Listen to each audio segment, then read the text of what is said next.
Mi nombre es Juanita Bocanegra y soy mexicana, Mexicoamericana. I have to keep working hard to be a good role model for those around me in my community, and I have to continue to lift up those around me. To be influential, it's not about me, it's about those around me and the legacy that we leave when we are no longer here. So it carries a lot of responsibility. Conquering law school as an adult, as mother of two young daughters. When I started law school, it was about almost 10 years after I earned my Bachelor of Arts degree from Grand Valley State University. I was working full-time as a legal assistant. I was working part-time as a clerk at a bank, at what used to be Fifth Third Bank, or as Fifth Third Bank, it used to be Old Kent Bank. And I was married. I'm still married. I had two very young daughters at home, a 1.5-year-old and a 3.5-year-old. And it was then that I started law school in early 2004. So I was working full-time, part-time, two young kids at home, and doing law school on the weekends and weeknights. And I did that for just over 4 years. After the first year, I finally had to give up my part-time job at the bank, which I had been at, or where I had been at for 10 years. My husband had been pleading with me to give that up since our first daughter was born, but I really didn't view that as a job. I enjoyed it a lot. I worked with friends that saw me graduate college, get married, start a family, and so that was my fun time with a group of good friends, and it was hard for me to let go of that, but it was extremely difficult to stay up until 2, 3, 4 in the morning almost every day getting ready for my classes, because I had to work during the day and then go to class at night. So being able to graduate from law school and earn a law degree while doing all of that is something that I'm very proud of. What is the one thing we can do to help maximize the potential of Latinos in our region?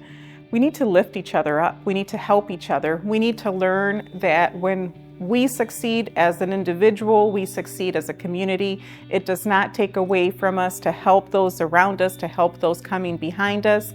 In fact, when one rises, we all rise. So the one thing we can do is stretch our hand out and just be there, be a good mentor, answer questions, encourage.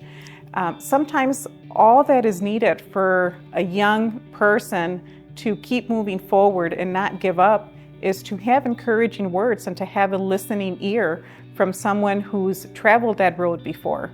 So I think we have a responsibility to help each other out. Success is not individual. It's not about one person. It's about us as a whole. Everything comes with a price. I talked about what I was most proud of, and that was completing law school while I was raising a young family with my husband. That came with a great price. And I will never get that back. I will never get that time back with my young kids. I still hear about it, rightfully so. So I can't do it all. In Mexico, we have a saying, el que mucho abarca, poco aprieta.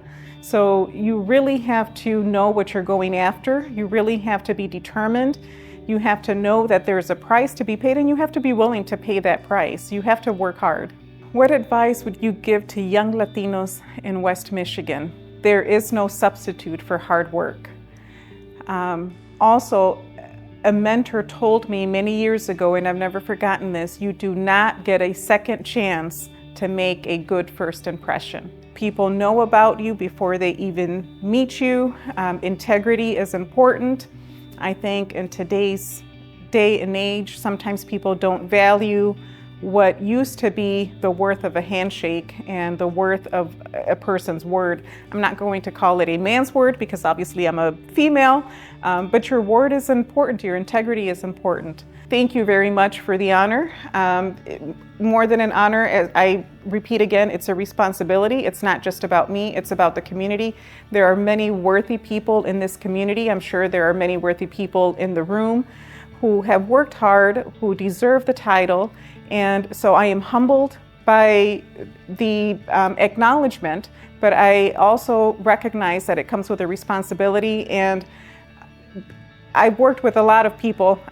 Selecting the 25, I'm glad I was not the one doing the selecting and choosing who would get the first 25 most influential Latinos, because there are many, many, many worthy people in the community. It's about time that this was done. It's done in many other communities and many other contexts. So congratulations to Vive magazine for finally coming up with this idea, and it's important that we do this for each other.